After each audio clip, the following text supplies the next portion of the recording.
Tudo bem, gente? Vamos começar agora a falar então dos distúrbios obstrutivos do esôfago, falando primeiramente de doenças benignas.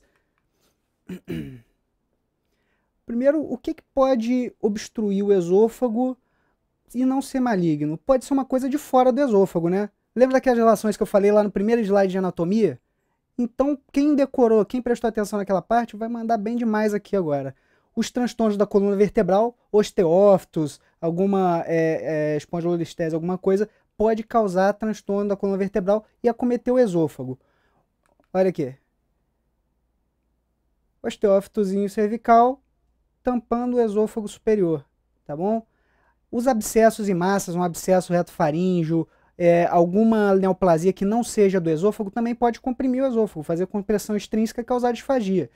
O bócio, principalmente dos lobos da tireoide, né? A tireoide está anterior à traqueia, a gente lembra disso. Mas os lobos vão para a parte lateral. E se você tiver um bócio que vai posterior, principalmente do lado esquerdo, ele pode comprimir o esôfago, tá? Os divertículos esofagianos, que vai ter um divertículo que eu vou querer que vocês saibam porque cai bastante em prova, não são muito comuns, mas tem nuances que fazem o autor querer fazer bastante questão disso. Então vamos lembrar. E a compressão cardiovascular, lembra que eu falei lá da íntima relação do átrio esquerdo com o esôfago? Então, o quadro de estenose mitral, que é o quadro que mais comumente dá aumento do átrio esquerdo, pode causar uma compressão extrínseca e pode ser o sintoma inicial, por que não? O paciente começar com uma disfagia, você descobrir através do cardiograma que ele tem um aumento do átrio comprimindo o esôfago. Tudo bem, gente, então vamos falar daquele divertículo que eu quero que vocês lembrem, que é o divertículo que é mais cobrado em prova e corresponde a 1% dos quadros de disfagia, que é o divertículo de Zenker. Ele é causado por uma hipertonia do esfíncter esofagiano superior. Mas aí você vai falar comigo, Pedro, se é o esfíncter esofagiano superior que está hipertônico, o alimento não chega no esôfago, esse divertículo está na hipofaringe. Você está certo. Mas o divertículo, quando ele começa a ficar muito grande, cheio de alimento, ele vai cair e vai comprimir o esôfago extrinsecamente, tá bom? Uma coisa importante lembrar também, o que é o esfíncter esofagiano superior? Nada mais é do que um músculo cricofaríngeo. Isso aí também é uma questãozinha de prova, que pode ser uma coisa que você, decorando, acerta uma questãozinha aí a mais, né? Vamos lembrar por onde que esse divertículo sai? Ele sai pelo chamado trígono de Killian. Trígono de Killian é um hiatozinho formado entre o músculo faríngeo inferior e o cricofaríngeo. Ou seja, você tem o músculo cricofaríngeo hipertônico, vai ter o alimento fazendo pressão, o paciente fazendo uma deglutição mais vigorosa, que também faz parte do quadro clínico, aquela deglutição ruidosa no idoso.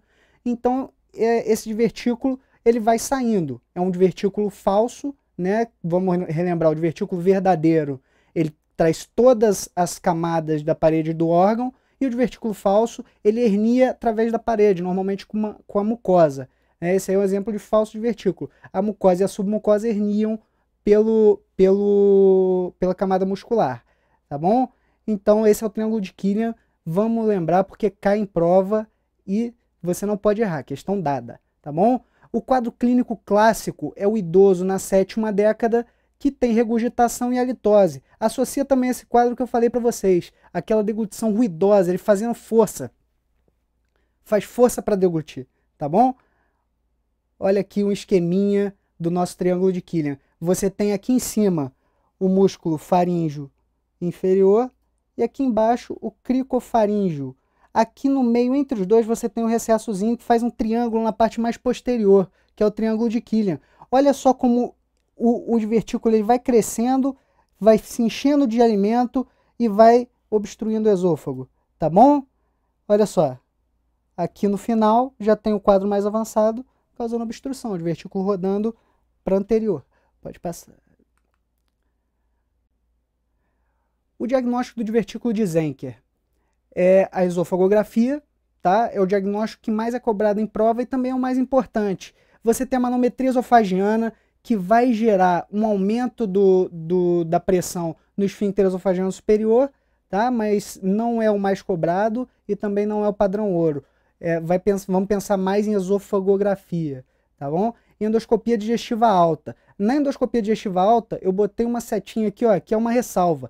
Esse é um exame perigoso no diagnóstico do divertículo de Zenker. Porque se você faz um falso trajeto e cai na luz do divertículo ao invés de cair no esôfago, você pode romper esse divertículo que só tem a camada fina, a camada de mucosa e submucosa, e causar um quadro de mediastinite. Mortalidade altíssima, quadro grave causado por um exame que teoricamente é um exame tranquilo, tá bom? O tratamento, nos casos leves, envolve somente a miotomia do cricofaríngeo. A mesma coisa que você faz no esfíncter esofagiano inferior, você vai fazer no esfíncter esofagiano superior. Você vai fazer a miotomia do músculo e você vai resolver o problema do paciente.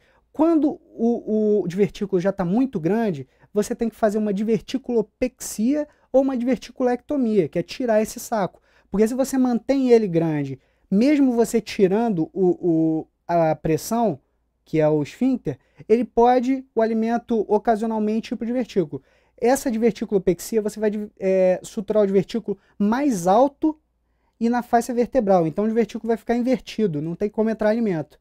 E a diverticulectomia é retirada do divertículo com sutura do triângulo. Olha aí o quadro clássico, que é o falso trajeto, o meio de contraste entrando no divertículo e também passando pelo esôfago. Os anéis e membranas. Esses anéis e membranas são também quadros raros, mas que podem cair em prova porque tem alguma nuance, é uma coisa que você vai ler e já vai te levar direto para a resposta da questão. Por exemplo, a síndrome de Plummer-Vinson. A síndrome de Plummer-Vinson é um anel, uma membrana no esôfago proximal e está associada à anemia ferropriva. Então, você vai chegar na sua questão ou na sua vida, no seu plantão, vai pegar um paciente que está com anemia ferropriva hipocorado, tá com taquicardia, astenia, né?